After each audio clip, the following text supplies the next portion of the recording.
Before I took the handbag packing masterclass, preparing for trips would look something like this.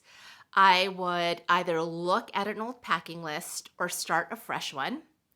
I would go on Pinterest to look at minimalist packing ideas, and then I would fret and fret and worry and fret for weeks on end.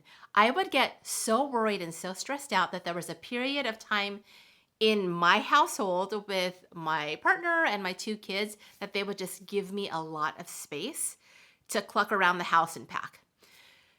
Since taking the handbag packing masterclass, I am ready to go for trips well in advance. I've had fun in the process, and I'm actually enjoying the time off before we even walk out the door. Once I've put my out of office notification on, I'm like ready to enjoy.